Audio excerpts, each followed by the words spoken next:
नमस्कार दोस्तों।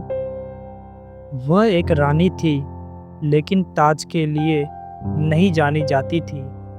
वह तलवार चलाती थी, लेकिन गुस्से में नहीं, अपने सम्मान के लिए। और जब इतिहास ने उसे चुनौती दी, तो उसने लिखा वीरता का एक ऐसा अध्याय जो आज भी हर भारतीय को गर्व से भर देता है। ये कहानी है रानी लक्ष्मीबाई, झांसी की रानी की। साल था 1828।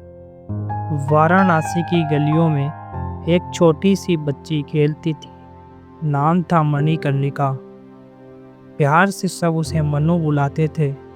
बचपन से ही वह बाकी लड़कियों से अलग थी। घुड़सवारी, तलवारबाजी और धनुष चलाना सब कुछ सीख लिया था उसमें। जब 14 साल की हुई तो झांसी के राजा गंगाधर राव से विवाह हुआ और उसका नाम था रानी लक्ष्मीबाई।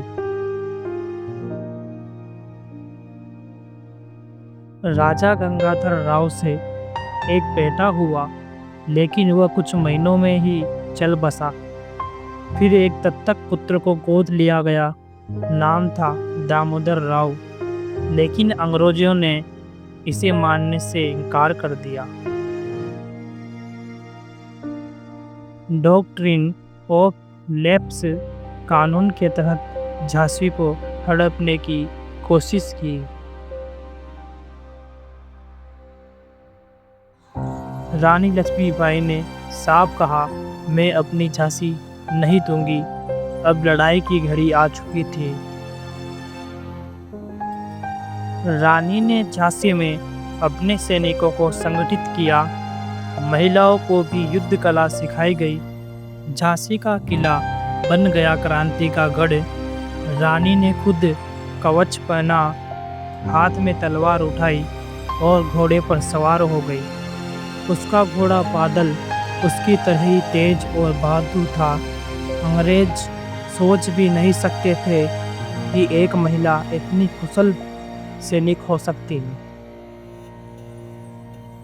1857 का संग्राम शुरू हो चुका था। झांसी अंग्रेजों के निशाने पर थी। हजारों सैनिकों ने झांसी को चारों तरफ से घेर लिया, लेकिन रानी पीछे नहीं हटी। तोपें गरज रही थी, गोलियां चल रही थी। रानी किले की दीवार से घोड़ा कूदाकर निकली और हजारों सैनिकों को चकमा दे दिया। उसकी तलवार दो दो को काट रही थी। वह युद्ध की देवी लग रही थी। झांसी छोड़ने के बाद रानी लक्ष्मीबाई ने तात्या टोपे से हाथ मिलाया। कालपी में दोबारा सेना बनाई। ग्वालियर का किला जीत लिया, लेकिन अंग्रेज पीछे हटने वालों में से नहीं थे। एक और निर्णायक युद्ध शुरू हुआ। घोड़े पर सवार रानी, एक हाथ में तलवार, दूसरे में ढाल, और अंग्रेजों के लिए वह एक बुरे सपने जैसी थी। 17 जून 1858 के युद्ध के मैदान में रानी लक्ष्मीबाई घायल हुई, लेकिन आखिरी सांस तक लड़ती रही। घायल रानी ने अपने सैनिकों से कहा, मुझे जिंदा मत छोड़ना, मेरी चिता जला देना, मैं गुलाम बनकर नहीं मरूंगी। और वह वीरगति को प्राप्त हुई, केवल 29 साल की उम्र में, लेकिन जीवन इतना बड़ा कि सदियों तक गुजरता रहे।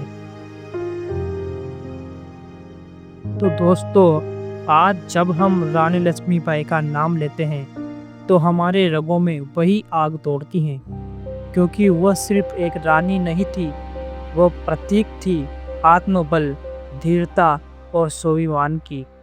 उन्होंने हमें सिखाया कि जब अन्याय बढ़े तो आवाज़ उठाओ, जब जरूरत हो तो हथियार उठाओ, और जब मातृभूमि पुकारे तो जान भी न्यौछावर कर दो।